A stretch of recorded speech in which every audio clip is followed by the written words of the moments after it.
China hasn't been as transparent as it could be about the amounts of debt being run up by local governments, with cities like Chongqing leading the way. China has just finished a project so vast, it almost rewrites what the word station means. Chongqing's growth has stood out in a country of extravagant infrastructure projects, whose true costs have raised concerns among international investors. In the mountainous megacity of Chongqing, engineers have built a transportation hub the size of an entire downtown, capable of moving hundreds of thousands of people a day through layers of steel, glass and light. It is not a terminal, it is a city that breathes trains. How did China turn geography's hardest challenge into one of modern civilization's boldest triumphs? The city that defied gravity. Chongqing rises where rivers carve deep canyons through stone. 30 million people cling to the slopes in layered districts that glow like lanterns above mist. For centuries, its geography made it nearly unreachable. Bridges had to span chasms wider than stadiums. Roads twisted through mountains like threads pulled by invisible hands. To reach Chongqing was to fight the planet itself. Then came the age of high-speed rail. Across China, cities blurred together as trains sliced across plains at 350 kilometers per hour. But in Chongqing, engineers faced a riddle. How do you give speed to a landscape built from obstacles? The answer would become the largest rail hub humanity has ever attempted. A station the size of a small city, capable of handling 16,000 passengers every hour. Covering 1.22 million square meters, the complex is 5 times larger than New York's Grand Central Terminal. 8 levels rise and fall above and below ground. 15 platforms host 29 tracks. Shopping malls, offices, hotels and parks coil around the concourses like arteries around a heart. It isn't an addition to the city, it is the city. Walk inside, and the roof stretches farther than the eye can trace. A rolling sea of steel inspired by the waves of the Yangtze. Tree-shaped pillars, modeled after the native Hangu tree, branch towards skylights that flood the interior with natural light. The roof itself weighs over 16,000 tons, yet feels weightless. Below, trains glide in silence on magnetic brakes, their arrival so smooth it sounds like wind moving through glass. What once took years to traverse now takes minutes. A traveler from the suburbs can step from metro to bullet train without ever stepping outdoors. The scale seems excessive until you stand beneath it. Then it feels inevitable, as if the city had been waiting for a building big enough to match its geography. Yet the numbers tell only half the story. The miracle is how fast it appeared. 38 months from groundbreaking to grand opening, faster than most airports complete a single runway. To build that quickly in terrain, this brutal required precision beyond imagination. Laser-guided bulldozers carved the base. Drone surveys mapped every contour. Concrete robots poured foundations under 40-degree heat. AI safety bots roamed day and night. When the final beam locked into place, Chongqing East Railway Station wasn't just another infrastructure project. It was a declaration that China's mastery of scale had reached the point where even mountains could be rewritten. If gravity itself could not slow this city, what force possibly could? The need for a miracle. Chongqing's beauty is inseparable from its struggle. Its steep ridges divide neighborhoods into islands of concrete. Commuters often spend hours moving a few kilometers. Elevators climb like cliff lifts. Bridges double as highways. Every square meter of flat ground is precious. For decades, the city's connection to the rest of China relied on a patchwork of slow lines snaking through valleys. When the first high-speed route arrived in the early 2000s, optimism filled the air. Chongqing North Station became the proud symbol of modernization. But success carried a burden. Within a few years, its corridors overflowed. During Spring Festival, passengers camped on stairways waiting for space to open. Expansion was nearly impossible. The surrounding hills hemmed the site in on all sides. At the same time, Beijing was redrawing the map of national growth. 2 monumental plans converged on this region. The first was the Chengdu-Chongqing Twin City Economic Circle, designed to turn these cities into a single economic engine for Western China. The second was the 8 vertical, 8 horizontal high-speed grid, a lattice of rails connecting every province into one continuous organism. Chongqing lay at their intersection, but it lacked the infrastructure to fulfill its destiny. Without a new hub, the West would remain chained to geography while the coasts raced ahead.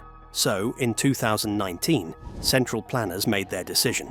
A new station on the city's eastern edge would become both transport nucleus and urban catalyst. They envisioned not just a terminal, but a new district, complete with skyscrapers, parks, and business zones orbiting the rail hub. The site chosen was raw terrain, riverside clay and steep gullies. Within months, thousands of workers arrived, supported by fleets of autonomous machines. AI algorithms scheduled shifts, balanced supply chains, and simulated safety scenarios in real time. Even the concrete was intelligent. Embedded sensors tracked curing temperatures to prevent cracks under the region's brutal summers. Prefabricated modules arrived by train, assembled like puzzle pieces by robotic cranes.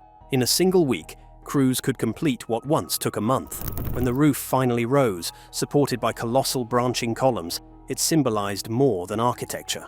It embodied China's national philosophy that speed, discipline, and technology together can transform destiny. Each beam of glass was a statement that the country's interior would no longer live in the shadow of the coast. For citizens, the impact was immediate. Journeys that once meant overnight trains became day trips. Students reached universities in distant provinces without leaving daylight.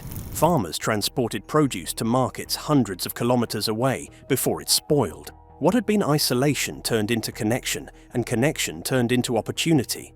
As foreign observers debated budgets and politics, Chongqing simply built. By the time critics finished their sentences, the station was already open.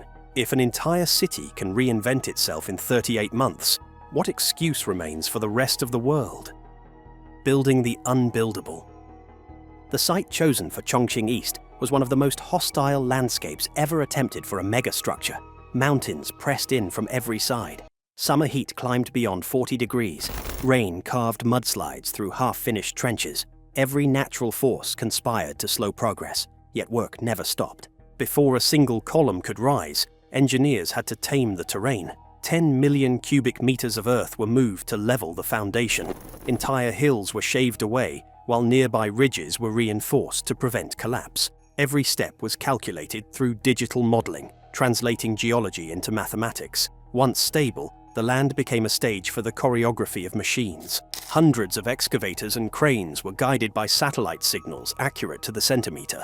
Laser scanners mapped every trench, while drones stitched real-time imagery into holographic models in the control center. Instead of paper blueprints, engineers wore augmented reality visors that projected instructions directly over the landscape. If a bolt was a millimeter off, the system corrected it before anyone lifted a wrench. When the roof began taking shape, the scale of the project became impossible to ignore. Spanning 120,000 square meters, it had to be assembled in sections like the hull of a ship. On the ground, teams welded curved steel ribs together, while AI programs monitored heat levels to prevent warping. Then came the lift, dozens of cranes moving in perfect synchronization, hoisting thousands of tons of steel hundreds of feet into the air. To watch it rise was to witness gravity negotiated by mathematics. The roof's pattern draws from the motion of water on the Yangtze River, its surface shimmering like waves when sunlight strikes the glass. Beneath it stand columns shaped like living trees, branching into light wells that pull daylight deep underground. The design does more than inspire awe. It regulates temperature naturally, reducing energy demand. Beneath the concourse, geothermal systems store excess heat from summer to use in winter. Every environmental element was modeled to create a balance between beauty and efficiency. The construction site itself became a symbol of a new era in Chinese engineering, a realm where human labor works alongside artificial intelligence. Robots poured concrete continuously for 24 hours without fatigue. Safety drones patrolled scaffolds, detecting loose bolts and overheated tools. The integration of automation cut labor costs in half and tripled productivity.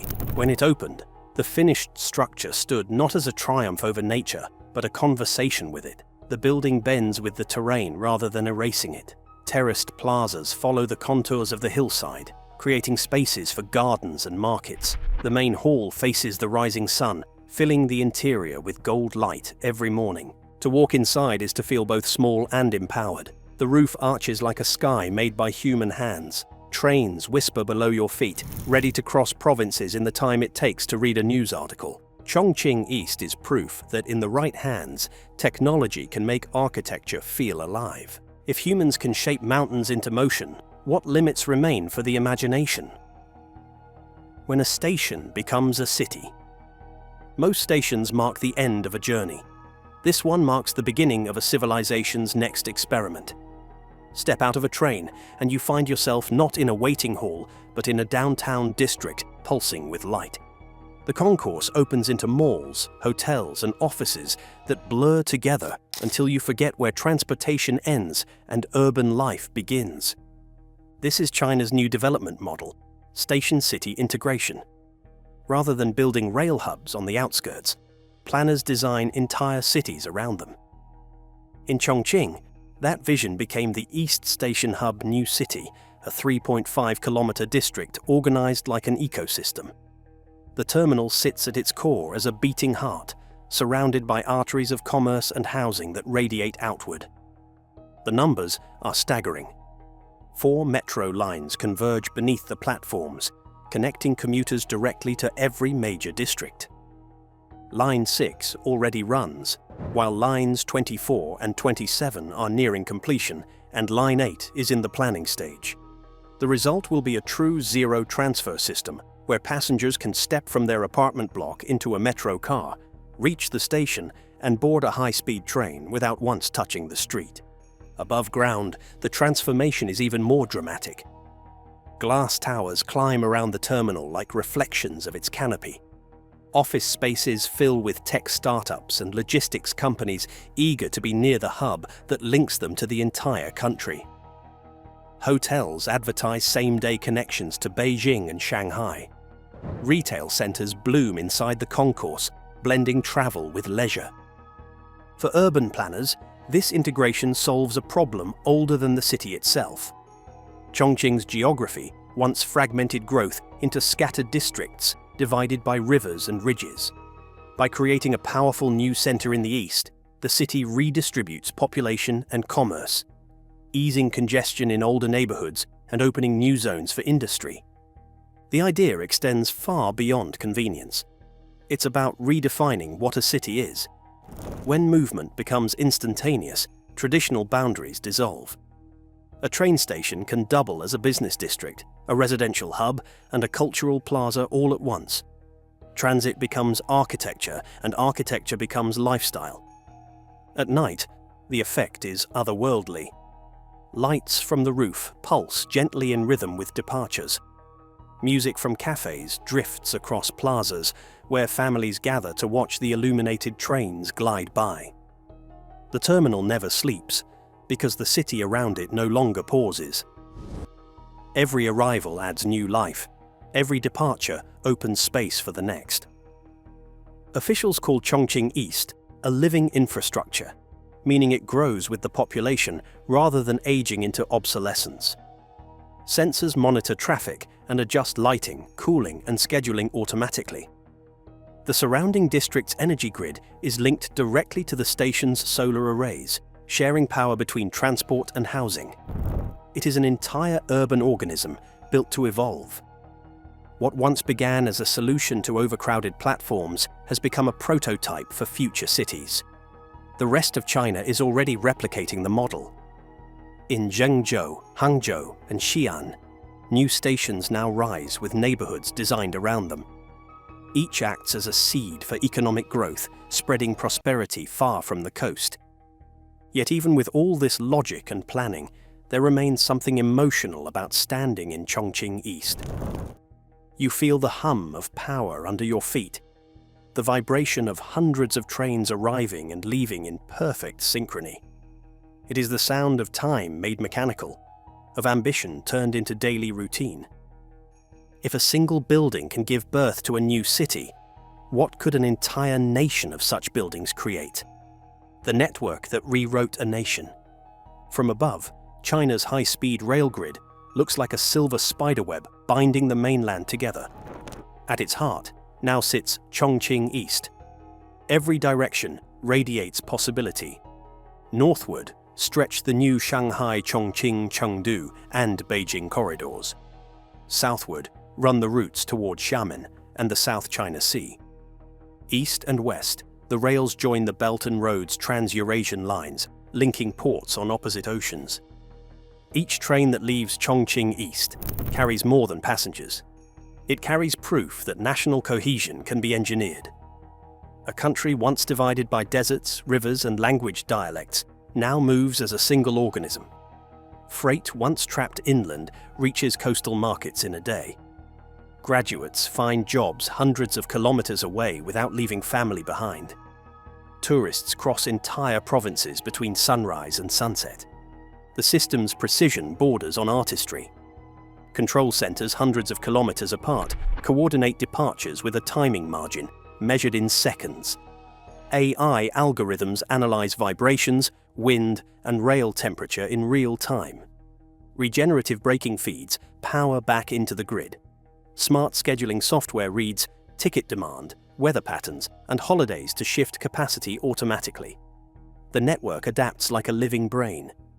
Chongqing East amplifies this intelligence. Sensors beneath every platform record passenger flow and energy use. Cameras feed data to centralized processors that adjust crowd gates and cooling fans before congestion begins. It is not only a station, but a laboratory for urban efficiency. The lessons learned here will ripple across hundreds of future projects. For China, this grid is more than infrastructure. It is social architecture.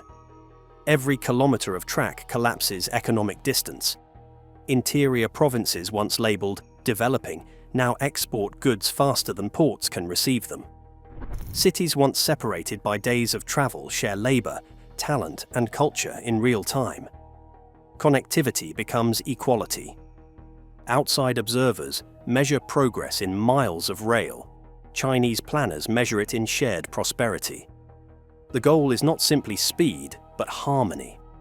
The grid's pattern echoes the principle of balance found in traditional calligraphy. Bold verticals intersecting calm horizontals. Each line supports another until the composition feels inevitable. By contrast, other nations still debate feasibility studies. The United States has spent decades discussing California's proposed line between Los Angeles and San Francisco, with little more to show than unfinished viaducts. Europe maintains efficient trains but divided control. China's network, though younger, already spans more than 40,000 kilometers, more than the rest of the world combined. Economists now speak of the high-speed dividend, a measurable boost in GDP attributed directly to connectivity. Rural students reach universities once out of reach.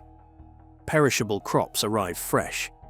Factories in inland valleys attract investment because logistics no longer depend on the coast. In every sense, motion has become wealth. From the observation deck of Chongqing East, you can watch it happen. Every few minutes, a white bullet streaks away into the horizon, vanishing between mountains that once kept provinces apart. Each departure is a pulse in the country's bloodstream. If speed can bind 1 billion people into one rhythm, could it one day unite continents as well? The world takes notice. When photos of Chongqing East reached Western media, disbelief came first. Commentators compared its floor area to entire city centers. Economists wondered how a single nation could pour such resources into rail while others struggled to repair bridges. Some dismissed it as overbuilding. Others saw the outline of a new world order taking shape in glass and steel. For the United States, the contrast is stark. Grand Central Terminal opened in 1913. Union Station in Washington, D.C. followed a year earlier. Both remain iconic, yet belong to another century. Modern projects rarely reach similar scale. Funding depends on fragmented jurisdictions, shifting budgets, and public opposition. In China, one central vision coordinates everything from financing to final inspection. The difference shows in concrete and in confidence. Europe still maintains a strong network, but its nations design separately, negotiating connections across borders. Japan remains an engineering leader with its Shinkansen lines, yet even their expansion proceeds cautiously. China, by contrast, builds as if momentum itself were a natural resource. To many observers, Chongqing East represents a civilization that treats time as currency and spends it boldly. Yet grandeur alone does not secure admiration. Critics question environmental costs and potential debt burdens. The response from Chinese planners is quietly pragmatic. The station meets the nation's highest 3-star green building standard. Photovoltaic panels feed renewable power directly into the district grid. Skylights reduce daytime lighting needs by 40%. A shared cooling plant serves surrounding buildings, saving energy through scale. Rainwater collected on the roof irrigates urban parks below. Sustainability extends beyond technology. Because the station integrates metro, bus, and taxi systems, it reduces car dependency, cutting emissions across the city. Planners frame it as a model for low-carbon urbanization, proof that growth and responsibility can coexist. But the global implications stretch further. The design principles born in Chongqing are now exported through Belt and Road partnerships. In Indonesia's Jakarta-Bandung high-speed project, in Thailand's new regional lines, in Africa's developing corridors, echoes of this approach appear. Each foreign collaboration is a diplomatic handshake built of rails. Where Western powers once exported ideology, China exports infrastructure. For the United States, this raises uncomfortable questions. Once the benchmark of grand projects, it now watches as others define the century's engineering language. Some argue that democracy slows progress. Others insist that ambition need not vanish in free societies. What is certain is that scale no longer guarantees dominance. Execution does. Standing on the plaza outside Chongqing East, visitors from abroad often describe a strange emotion. Pride in human capability mixed with unease. If one country can realize such visions so quickly, what does it reveal about the rest of us? Are we witnessing competition or evolution? The answer may depend on how the world chooses to respond. If a single station can symbolize a shifting balance of power, how many more will it take before the map itself changes? The station at the edge of tomorrow. As night deepens, the roof of Chongqing East glows like a field of stars reflected on glass. Trains slide in and out, their lights threading through the darkness like comets returning to orbit. Inside, the concourse hums with quiet energy. Travelers dragging suitcases, families waving goodbye, workers cleaning floors that will soon see another 100,000 footsteps. From the hills above, the station resembles a living heart surrounded by veins of light. It beats not only for Chongqing, but for a nation redefining what progress looks like. The project began as an answer to congestion and ended as a statement to the world. Where others debate what is possible, China builds and moves on. Yet beneath the awe lies a reminder. Greatness is never permanent. The race toward the future never truly ends. For every country watching, the question now is not whether China can build faster, but whether others can dream again. The world's largest train station stands as a monument to imagination made tangible. Tomorrow, another train will depart, another city will rise, another possibility will emerge from the noise of construction. And somewhere beneath the shining roof of Chongqing East, a voice will echo through the loudspeakers, announcing not the end of a journey, but the beginning of a new era.